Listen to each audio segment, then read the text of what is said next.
আমাদের সাথে road two পার্লামেন্টে যুক্ত আছেন টাঙ্গাইল জেলার জামায়াত ইসলামী সহকারী সেক্রেটারি মোহাম্মদ হোসনি মোবারক বাবুল। মোহাম্মদ হোসনি মোবারক বাবুল, আপনাকে স্বাগত মধুমতি ব্যাংক রোড টু পার্লামেন্টে। জি, আমি আপনাদের ডিবিসি নিউজকেও আমার পক্ষ থেকে আন্তরিক অভিনন্দন এবং শুভেচ্ছা জানাচ্ছি। প্রথমে যে প্রশ্নটি রাখতে চাই যে আর দিন তিনেক পরে কিন্তু নির্বাচন অনুষ্ঠিত হতে যাচ্ছে, বলা যায় যে নির্বাচনী প্রচারণায় তুঙ্গে, যেভাবে আপনারাও প্রচারণা তুঙ্গে আছেন, তেমনি আপনাদের প্রধান বিরোধী দল যেটি এখন বিএনপি, তারাও প্রচারণা তুঙ্গে আছে। বিএনপি বলছে তাদের ভূমিধস বিজয় হবে, আর আপনারা বলছেন জনগণ এবার পরিবর্তন চাই। কেন মনে হচ্ছে জনগণ পরিবর্তন চাই? কেন জনগণ আপনাদের বেছে নেবে? জি, বিসমিল্লাহির রহমানির রহিম। আমি হোসনি মোবারক বাবুল, জামায়াত ইসলামীর অ্যাসিস্ট্যান্ট সেক্রেটারি। আপনাদের এই অনুষ্ঠানে আপনাদেরকে যারা এখানে আমাদের সাথে সম্পৃক্ত আছেন সবাইকে আমি স্বাগত জানাচ্ছি। আপনি যে প্রশ্নটা করেছেন, দেখেন, আমরা এই যে প্রায় 54টি বছর স্বাধীনতার পর আমরাও অতিবাহিত করেছি। বাংলাদেশ জামায়াত ইসলামী ছাড়া বলা যায় যে সকল রাজনৈতিক দলগুলোই এই রাষ্ট্র ক্ষমতায় এসেছে এবং আমরা সকলের শাসন দেখেছি। জনগণ এদেশের প্রত্যেকটি রাজনৈতিক দল, বিশেষ করে জাতীয় পার্টি, বিএনপি, আওয়ামী লীগের শাসন দেখেছি এবং এই সময়গুলোতে জনগণ তাদের যে প্রত্যাশিত, জনগণের যে প্রত্যাশা এবং জনগণের যে অধিকার, সেই অধিকারটা আমরা বলবো, এবং জনগণের এটাই বক্তব্য যে তারা তাদের সেই অধিকারটা পায় নাই। সুতরাং এখন এদেশের জনগণ জামাত ইসলামীকেই ইনশাল্লাহ বেছে নিবে, কারণ জামাত ইসলামী এদেশের ন্যায় এবং ইনসাফ ভিত্তিক একটি রাষ্ট্র প্রতিষ্ঠা করতে চায়। জনগণ জানে যে জামাত ইসলামীর যারা আজকে নির্বাচনে প্রতিদ্বন্দ্বিতা করছে, তাদের অন্যান্য দলের মতো তাদের যে বিশেষ করে অন্যান্য দলের যে দুর্নীতি, চাঁদাবাজি, দখলদারিত্ব, এই যে বিষয়গুলো যেগুলো আজকে নির্বাচনে আলোচনায় আসছে, জামাত ইসলামীর নেতৃবৃন্দের সাথে সম্পৃক্ত নন। সুতরাং এদেশের জনগণ আগামী দিনের রাষ্ট্র ক্ষমতার জন্য আগামী ত্রয়োদশ জাতীয় সংসদ নির্বাচনে জামাত ইসলামকে বেছে নিবে, কারণ জামাত ইসলামকে এই পর্যন্ত দেখার সুযোগ হয় না। আমার বিশ্বাস জনগণ এবার নতুন করে জামাত ইসলামকে তাদের রাষ্ট্র ক্ষমতায় দেখতে চায় এবং তারা চায় যে জামাত ইসলাম রাষ্ট্র ক্ষমতায় গিয়ে কি ধরনের একটা ইনসাফ এবং ন্যায়ভিত্তিক সমাজ, মানবিক সমাজের কথা বলছে, সেই সমাজ কিভাবে প্রতিষ্ঠিত করা, এবং সেটা জনগণ প্রত্যক্ষভাবে দেখতে চায়। সুতরাং আমার বিশ্বাস জনগণ আগামী দিনে জামাত ইসলামকে বেছে নেবে, এটা আমাদের প্রত্যাশা। আরেকটি প্রশ্ন, দিন যত এগিয়ে আসছে আমরা দেখেছি পরস্পর বিরোধী বাদানুবাদ দেখেছি, বিভিন্ন জেলায় সংঘাতের খবর আমরা পেয়েছি, যদিও দুই পক্ষের থেকে বলা হচ্ছে এগুলো বিচ্ছিন্ন ঘটনা। তো নির্বাচনের আগে আসলে লেভেল প্লেইং ফিল্ড কতটা নিশ্চিত হচ্ছে মাঠ পর্যায়ে, কি মনে হয় আপনার? জি, দেখেন, আমি এখন যখন আমি আপনাদের সামনে কথা বলছি, তখন আমি এখন মধুপুর আছি।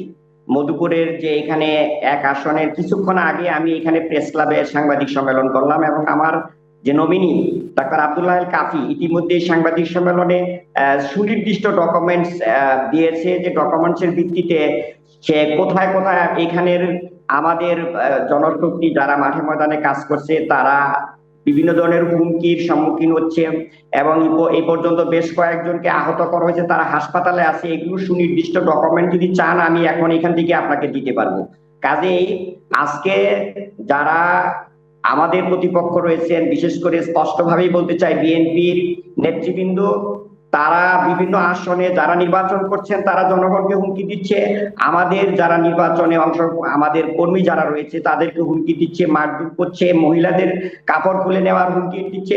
এই ধরনের হাজারো ঘটনা আছে। এগুলো আমি তো একটা মধুপুর থেকে বলছি, আমি গতকালও একটা প্রোগ্রাম করেছি, সেখানে আমি বলেছি, এবং আমাদের সারা টাঙ্গাইল জেলায় বিভিন্ন জায়গাতেই এই ধরনের হুমকি দমকি এবং মারধর এবং আমাদের ভাইদেরকে আহত করছে। কাজে এখানে সুনির্দিষ্ট অভিযোগ আমাদের কাছে আছে, আপনারা যদি চান সেগুলো আমরা আপনাদেরকে দিতে পারবো। তাহলে লেভেল প্লেইং ফিল্ড কতটা নিশ্চিত হচ্ছে?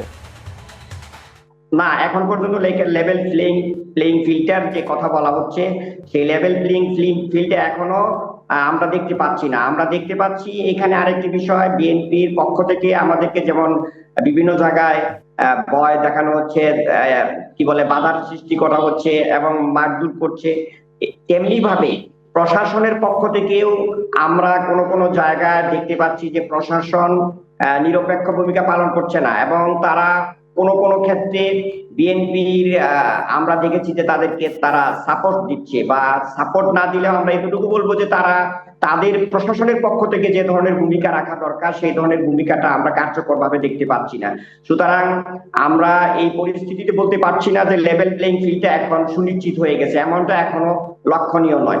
সামনের দিনগুলোতে আমরা অবশ্যই আশা করব প্রশাসনের ব্যাপারে আরো সক্রিয় হবেন এবং যারা আমাদের প্রতিপক্ষ তারা আমাদের যে বিভিন্ন ভাবে সমস্যা নির্বাচনের কাজে বাধার সৃষ্টি করছে, এটা আসলে এখন আপনারাও দেখতে পাচ্ছেন জনগণ এখন সচেতন হয়ে গেছে, জনগণ আমাদের পক্ষে আছে। যদি তারা এরকম করে তাহলে জনগণই আমার বিশ্বাসে তাদেরকে প্রতিরোধ করবে ইনশাআল্লাহ। এবং আমরা আশা করি যে তারা যদি সহযোগিতা করে আমরাও আমাদের সহযোগিতা। এই যদি অবস্থা হয় আগামী দিনগুলো, মানে আর তো বেশ কিছুদিন বাকি নেই, মাত্র 3 দিন পরে নির্বাচন অনুষ্ঠিত হতে যাচ্ছে, তাহলে সুষ্ঠু নির্বাচনের আসলে সংখ্যা কতটুকু থেকে গেল আপনাদের পক্ষ থেকে? আমরা এখনো আশাবাদী, আমরা বিশ্বাস করি এবং আমরা গণতন্ত্রে বিশ্বাসী, আমরা মানবিকতায় বিশ্বাসী। আমরা বিশ্বাস করি আগামী ত্রয়োদশ জাতীয় সংসদ নির্বাচন সকলের অংশগ্রহণে এবং স্বতঃস্ফূর্ত অংশগ্রহণে একটি সুন্দর, অবাধ ও নিরপেক্ষ নির্বাচন হবে।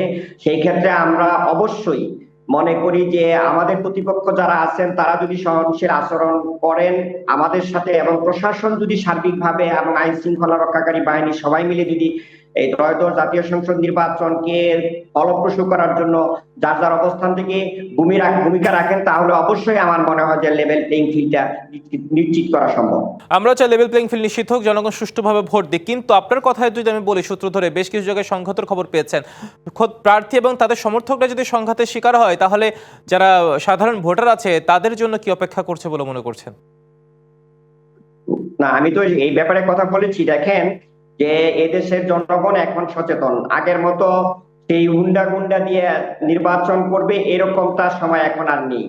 এদেশের জনগণ সচেতন হয়েছে, আর বিশেষ করে জামাত ইসলামীর পক্ষে জনগণের সারা দেশে যে গণজোয়ার সৃষ্টি হয়েছে, সেই ক্ষেত্রে যদি জামাত ইসলামী কর্মীদেরকে নির্বাচনী কাজে বাধার সৃষ্টি করে তাহলে জনগণ কিন্তু বসে থাকবে না, জনগণও তাদেরকে প্রতিরোধ করবে আমার বিশ্বাস। আরেকটি বিষয়, জামায়াতের পক্ষ থেকে প্রথমবারের মতো মুসলিম শাখার প্রতিনিধি দেওয়া হয়েছে। আমরা যেটা দেখলাম সেই সাথে নারী অধিকার বিষয়ে আপনাদের মন্তব্য স্পষ্ট করেছেন। এই বিষয়গুলো কি আপনাদের শুধু নির্বাচনী প্রতিশ্রুতি না দীর্ঘমেয়াদও বহাল থাকবে? না, দেখেন নারীদের ব্যাপারে যে কথাটা আসছে, আমাদের প্রতিপক্ষ বন্ধুরা যে কথাগুলো বলছে যে যদি জামাত ইসলামী রাষ্ট্রীয় ক্ষমতা যায় সেখানে তারা মহিলারা মানে ঘরের মধ্যে আবদ্ধ হয়ে যাবে, তারা ঘর থেকে বের হতে পারবে না, তাদের মানে ক্ষেত্রে তারা যথার্থ। শুধু তাই নয়, আপনাদের একজন দায়িত্বশীল নেতা ডাকসুর যে নেত্রী যারা ছিল, ডাকসুতে যারা নেত্রী ছিল তাদেরকে একটা বিরূপ মন্তব্য করেছে, নিশ্চয়ই সেটা আপনার কানে গেছে। এই ধরনের মন্তব্যগুলো আসলে ভোটের মাঝে কতটা প্রভাব ফেলতে পারে, বিশেষ করে নারীদের ক্ষেত্রে? জি, আপনি জানেন যে আমাদের আমিরে জামাতের যে টুইটার অ্যাকাউন্ট হ্যাক হয়েছিল এবং হ্যাক হওয়ার কারণে এবং সেটার কিন্তু ইতিমধ্যে যে হ্যাক করেছে সেটা তাকেও অ্যারেস্ট করা হয়েছে এবং এটার কিন্তু চূড়ান্ত ফলাফল অনেকটা আমরা জেনেছি যে আমাদের প্রতিপক্ষ বন্ধুরা আমাদের আমিরে জামাতের টুইটার অ্যাকাউন্ট হ্যাক করে তারা এই নারী বিদ্বেষী কথাগুলো তারা প্রচার করেছে। এটার সাথে আমাদের আমিরে জামাত সহ সংগঠনের কেউ সম্পৃক্ত না, কাজে এটা জনগণ বিশ্বাস করে না এবং তাদের এই যে আমাদের না সেটা নয়, সেটা তো স্পষ্ট হয়েছে, সেটা তো প্রতিমান হয়েছে, তারটা হ্যাক হয়েছে, তার জন্য মানে আইনি প্রক্রিয়াধীন আছে। তার আগেও কিন্তু একজন আপনাদের নেতৃত্বস্থানীয় ডাকসুর নেত্রীদেরকে নিয়ে ডাকসুর বিষয়টি নিয়ে একটু মানে বিরূপ মন্তব্য করেছিল। নিশ্চয়ই আপনার সেটা হয়তো শব্দগত কারণে আমি এখানে বলতে পারছি না, কিন্তু সেই জায়গায় সেই বিষয়গুলো আসলে নারী ভোট টানার ক্ষেত্রে আপনাদের কতটা প্রভাব ফেলবে। আর অমুসলিম শাখায় যে অমুসলিম প্রার্থী দিয়েছেন আপনারা বিভিন্ন শাখায়, নিঃসন্দেহে এটা একটা ভালো উদ্যোগ, সবাইকে নিয়ে আপনারা এগোতে চাচ্ছেন। সেটা কি নির্বাচনী প্রতিশ্রুতি না দীর্ঘমেয়াদও বহাল থাকবে? বহাল থাকবে। আমরা জামাত ইসলামীর পক্ষ থেকে যে প্রতিশ্রুতিগুলো দিচ্ছি এইগুলো কোনো মানে হেলায় খেলায় আমরা দিচ্ছি না, বা আপনারা জানেন জামাত ইসলামীর নেতৃবৃন্দ যে সমস্ত কথা বলেন তারা যা বলেন তা নিজেরা করেন। সুতরাং আমরা যে প্রতিশ্রুতি দিচ্ছি আমরা সেই প্রতিশ্রুতি ইনশাল্লাহ সময়ের প্রেক্ষাপটে আপনারা দেখবেন যে সেই প্রতিশ্রুতিগুলো আমরা যথাযথভাবে আমরা অক্ষরে অক্ষরে পালন করবো ইনশাল্লাহ। নারীদের সাথে যে প্রতিশ্রুতি দিচ্ছি এবং অমুসলিমদের সাথে আমরা যে প্রতিশ্রুতিগুলো দিচ্ছি সেইগুলো যথাযথভাবে বাস্তবায়ন হবে ইনশাল্লাহ।